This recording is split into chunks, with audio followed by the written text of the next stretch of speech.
Assalamualaikum warahmatullahi wabarakatuh. Halo anak-anakku sayang yang soleh dan soleha. Kita berjumpa lagi bersama Bunda dan Aziza. Iya, Bunda dan Aziza siap menemani teman-teman semua dengan dongeng dan kisah-kisah seru lainnya. Nah, kali ini tentang apa, Aziza? Itu yang ada di belakangku itu loh. Hewannya besar sekali.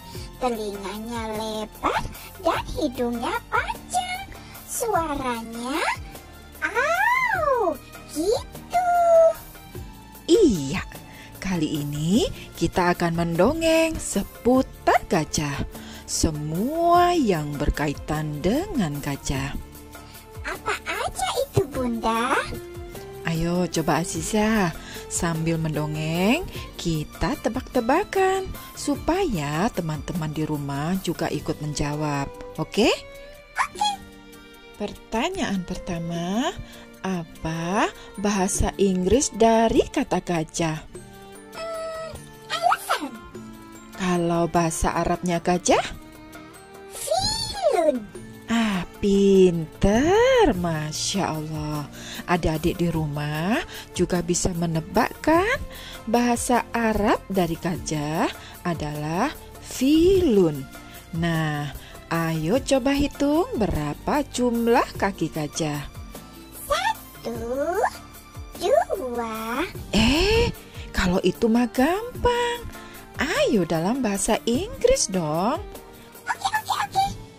1, 2, 3, 4. Good. Ayo sekarang dalam bahasa Arab.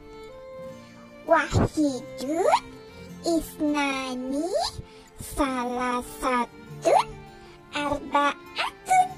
Hore, aku pintar kan, Bunda?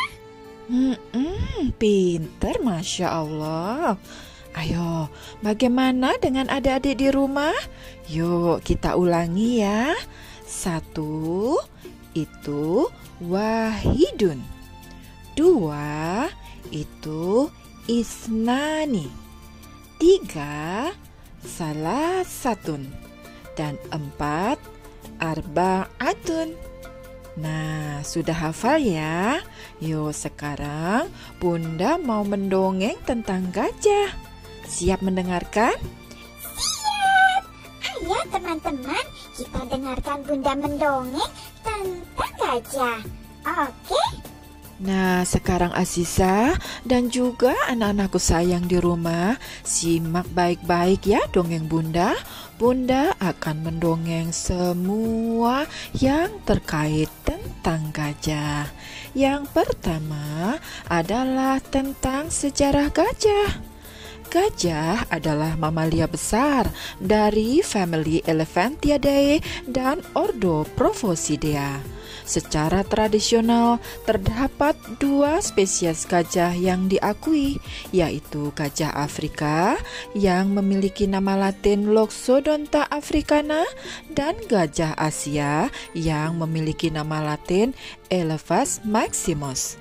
Nah, gajah ini tersebar di seluruh Afrika dan Sub-Sahara, Asia Selatan, dan Asia Tenggara. Gajah Afrika jantan merupakan hewan darat terbesar dengan tinggi hingga 4 meter dan berat mencapai 7.000 kg atau 7 ton. Gajah memiliki ciri-ciri khusus dan yang paling mencolok adalah belalai atau proboscis yang digunakan untuk bernafas, menghisap air, dan mengambil benda.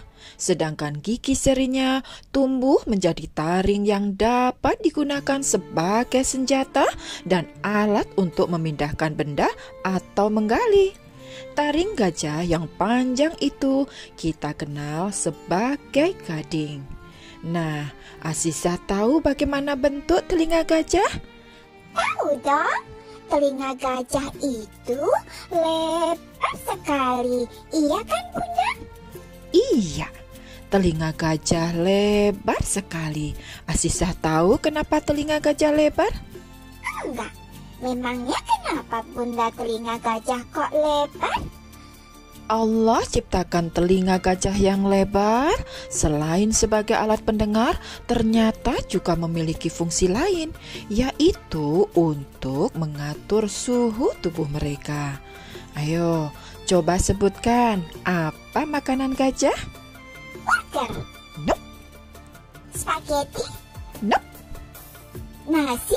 Masih salah. Apa dong Bunda? Adik-adik di rumah tahu apa coba makanan gajah? Iya, gajah makan tumbuh-tumbuhan atau daun-daunan. Maka gajah disebut sebagai hewan herbivora, yaitu hewan pemakan tumbuhan. Gajah ini biasanya dapat ditemui di berbagai habitat seperti sabana, hutan, gurun, dan rawa-rawa. Tapi gajah juga hidup di taman safari tuh Bunda. Yang di taman safari itu bukan habitat alami gajah, tapi memang dipelihara untuk konservasi dan media belajar untuk kita agar mengetahui spesies-spesies binatang dari berbagai negara. Aku mau ke taman safari lagi Bunda. Azizah pengen ke sana lagi. Mau banget. Baiklah, insya Allah kapan-kapan kita ke sana lagi ya. Nanti kita tunjukkan kepada teman-teman di rumah bagaimana liputan Azizah dan Bunda ketika berinteraksi dengan hewan-hewan di sana. Asik. Benar ya Bunda? Janji ya? Insya Allah. Nah, Bunda sudah banyak mendongengkan tentang gajah. Ayo sekarang gantian Bunda tanya. Azizah tahu apa nama surat dalam Al-Quran yang artinya gajah? Ayo, apa nama surat itu? Gajah. Gajah tadi bahasa Arabnya filun. Jadi nama suratnya pasti Al-Fil. Iya kan Bunda? Masya Allah, pintar sekali. Azizah sudah hafal kan? Ayo, sekarang bersama teman-teman di rumah kita bersama-sama menghafal surat Al-Fil. Yuk. Ayo, Bunda dengerin ya. Siap, Bunda akan dengerin. Teman-teman di rumah sudah siap kan? Yuk kita bersama-sama menghafal surat Al-Fil. A'udzu billahi minasyaitonir rajim. Bismillahirrahmanirrahim. Alam tara kaifa fa'ala rabbuka bi ashabil fil. Alam yaj'al kaidahum fi tadlil. Wa arsala alaihim tayran ababil. Tarmihim bihijaratin min sijjil. Faja'alahum ka'asfim ma'kul. Masya Allah, pintar sekali anak solehah Bunda. Nah, adik-adik di rumah, surat Al-Fil ini adalah surat yang ke-105 dan berada di dalam juz 30. Mengapa dinamakan Al-Fil atau yang bermakna gajah? Nah, Bunda akan mendongeng. Ada kisah apa sih di balik turunnya surat Al-Fil ini? Kisah di dalam surat Al-Fil ini menjelaskan tentang Ashabul Fil atau pasukan gajah yang ingin menghancurkan rumah Allah atau Ka'bah. Ka'bah mau dihancurkan? Memangnya kenapa mau dihancurkan, Bunda? Siapa sih yang jahat sekali mau menghancurkan Ka'bah? Dengerin dulu dongeng Bunda. Dalam Majmu'atul Fatawa karya Ibnu Taimiyah dijelaskan oleh Ibnu Taimiyah bahwa saat itu ada seorang raja yang sedang membangun sebuah gereja megah yang disebut sebagai Al-Khulais di negeri Yaman. Raja ini bernama Abraha yang berasal dari negeri Habasyah dan beragama Nasrani. Saat itu, Yaman telah berada di dalam kekuasaannya. Al-Khulais yang didirikan Abraha sangat megah dan indah. Pintunya terbuat dari emas dan lantainya pun terbuat dari perak. Siapapun yang melihatnya pasti merasa takjub. Abraha pun mengabarkan kepada seluruh penduduk Jazirah Arab untuk mendatangi Al-Khulais dan mewajibkan mereka untuk beribadah di situ. Para penduduk di Jazirah Arab tentu saja tidak sudi karena mereka sudah memiliki Ka'bah dan kota Mekah yang sangat mereka muliakan. Alkisah, saat itu ada suatu kaum di tanah Arab yang terkenal sangat loyal kepada Ka'bah yang disebut sebagai Ahlun Nasi. Mereka sangat marah mendengar Abraha memerintahkan penduduk Arab untuk mendatangi dan beribadah di Al-Khulais. Maka salah satu dari kaum Ahlun Nasi itu pun berangkat ke Yaman dan melampiaskan kemarahannya dengan meninggalkan kotoran-kotoran di Al-Khulais tersebut. Keesokan harinya murkalah Abraha dan mencari tahu siapa sesungguhnya yang telah menghinanya dengan cara mengotori Al-Khulais dengan sengaja. Setelah mengetahui bahwa pelakunya adalah penduduk dari Jazirah Arab yang tidak sudi untuk menyembah dan beribadah di Al-Khulais karena penduduk Arab telah memiliki Ka'bah yang sangat mereka muliakan itu, semakin murkalah Abraha dan sejak saat itu ia berniat untuk menghancurkan Ka'bah agar Al-Khulais menjadi satu-satunya rumah ibadah yang didatangi oleh masyarakat di sana. Untuk mewujudkan rencananya agar bisa menghancurkan Ka'bah, maka Abraha pun menyiapkan pasukan gajah. Mengapa Abraha menggunakan pasukan gajah? Seperti yang kita tahu bahwa sesungguhnya Abraha ini berasal dari Habasyah yang sekarang kita kenal sebagai Ethiopia di benua Afrika. Adapun gajah-gajah Afrika atau yang bernama Latin Loxodonta africana ini merupakan jenis hewan darat terbesar yang mencapai tinggi 4 meter dengan bobot 7 ton atau 7.000 kilogram. Abraha pun sudah melatih gajah-gajah tersebut untuk siap menjadi binatang tunggangan di medan perang. Gajah-gajah inilah yang ia bawa ke Yaman dan akhirnya akan ia pergunakan untuk menyerang dan menghancurkan Ka'bah. Singkat cerita, pasukan gajah ini pun berangkat menuju Mekah. Abraha menaiki salah satu gajah yang terkuat dan berwarna putih. Gajah ini dinamakan Mahmud yang menjadi pemimpin pasukan gajah. Abraha dan pasukannya terus bergerak menuju barat. Berita tentang rencana penyerangan Ka'bah ini pun dengan cepat menyebar ke seantero Jazirah Arab. Maka untuk menghadang pasukan Abraha ini muncullah dua pemimpin suku-suku terkuat di Arab yang bernama Zunnafar dan Nufail. Namun qadarullah mereka pun kalah dan tertawan oleh Abraha. Maka penduduk Mekah pun semakin ketakutan. Hingga akhirnya sampailah pasukan Abraha ini di Taif. Masyarakat Taif pun ketakutan jika pasukan Abraha ini memporak-porandakan kota Taif. Untuk melindungi Taif dari serangan pasukan gajah Abraha, maka pemimpin Taif pun menawarkan kepada Abraha untuk menunjukkan di mana lokasi Ka'bah di kota Mekah. Namun tak satu pun dari penduduk Taif yang bersedia menjadi penunjuk jalan Abraha. Hanya satu orang yang bernama Abu Rughal yang bersedia menjadi penunjuk jalan Abraha, hingga mengantarkan pasukan Abraha di pintu gerbang kota Mekah yang disebut sebagai pintu Bani Syaibah.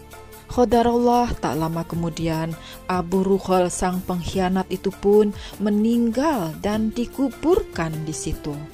Lalu Abraha pun mendirikan tenda-tenda untuk berkemah sebelum melakukan penyerangan terhadap Ka'bah. Ia pun melakukan teror dengan menakut-nakuti penduduk Mekah, mengambil ternak-ternak mereka termasuk 200 onta milik Abdul Muthalib sang kakek Rasulullah. Abdul Muthalib sebagai pemimpin Mekah saat itu lalu menemui Abraha dan terjadilah sebuah dialog antara keduanya. Abraha bertanya kepada Abdul Muthalib, "Ada keperluan apakah wahai kau pemimpin Mekah?" Abdul Muthalib pun menjawab, "Aku meminta kepadamu, kembalikanlah ternak-ternak kami, termasuk onta-onta milikku, karena itu adalah hak kami."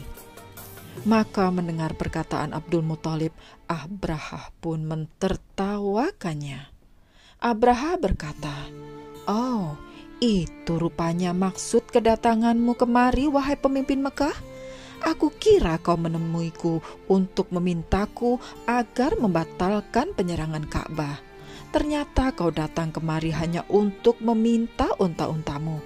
Apa kau tidak takut jika Ka'bah kalian aku hancurkan?"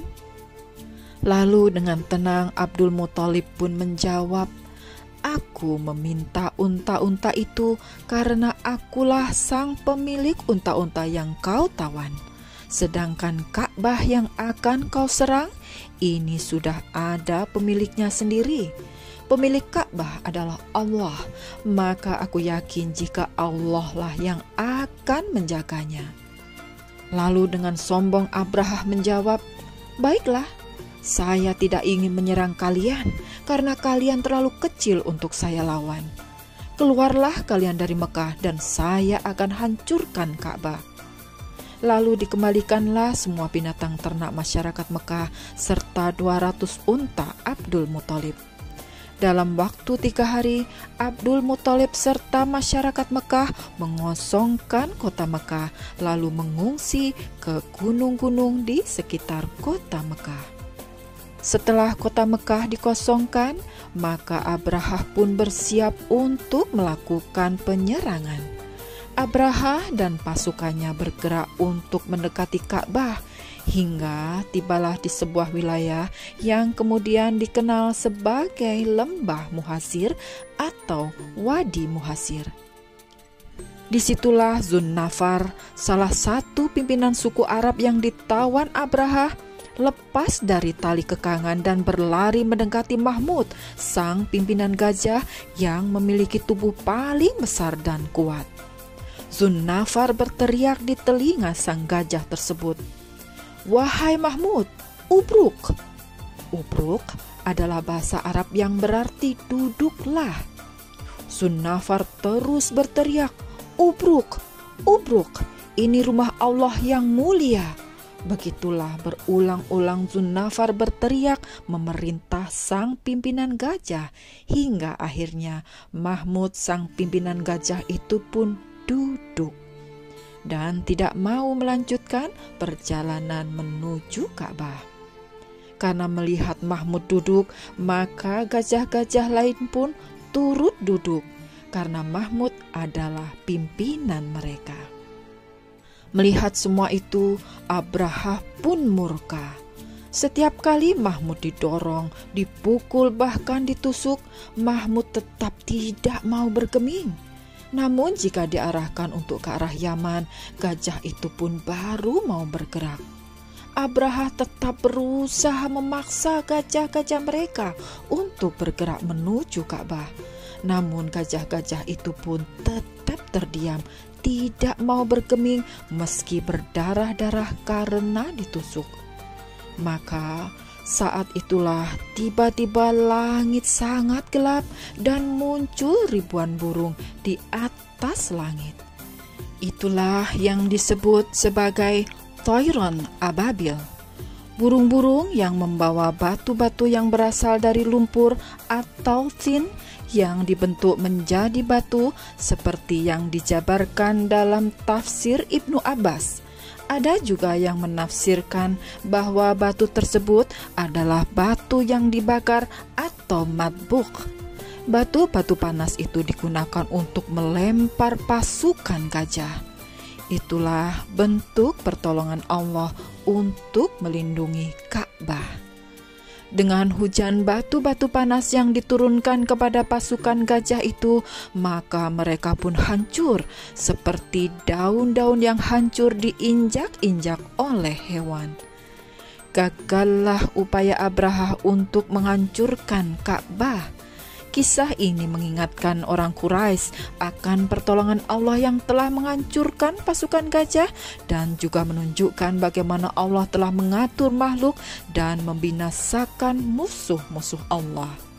Peristiwa ini terjadi di lembah Muhasir atau yang disebut sebagai Wadi Muhasir yang terletak di antara Musdalifah dan Mina. Untuk itulah para jamaah haji disunahkan untuk mempercepat langkah dan tidak berlama-lama ketika berada di lembah itu. Karena disitulah lokasi hancurnya pasukan gajah oleh Toiron Ababil sebagai bentuk pertolongan Allah dalam melindungi Ka'bah. Nah, pada masa penyerangan pasukan gajah itulah lahirlah Rasulullah Shallallahu Alaihi Wasallam, sehingga banyak disebutkan bahwa Rasulullah lahir pada tahun gajah. Kisah itu adalah titik awal yang menunjukkan akan datangnya risalah beliau atau tanda kenabian beliau. Jadi Rasulullah lahir di tahun gajah itu ya Bunda? Iya, Rasulullah lahir pada tahun gajah. Nah, Bunda sudah selesai mendongeng kan? Hari ini kita belajar tentang apa saja, Azizah? Tentang gajah Bunda. Semua tentang gajah. Tentang nama gajah dalam bahasa Inggris dan bahasa Arab, berhitung kaki gajah dalam bahasa Inggris dan bahasa Arab, tentang asal-usul gajah, tentang surat Al-Fil, dan juga sejarah kelahiran Rasulullah di tahun gajah. Wow, lengkap sekali ya dongeng Bunda hari ini. Lain kali boleh nggak dongeng tentang hewan lainnya Bunda? Boleh. Azizah pengen diceritain tentang hewan apa sih? Apa ya? Aku pikir-pikir dulu deh Bunda. Sekarang aku capek. Aku mau main-main lagi. Boleh ya Bunda? Azizah mau main?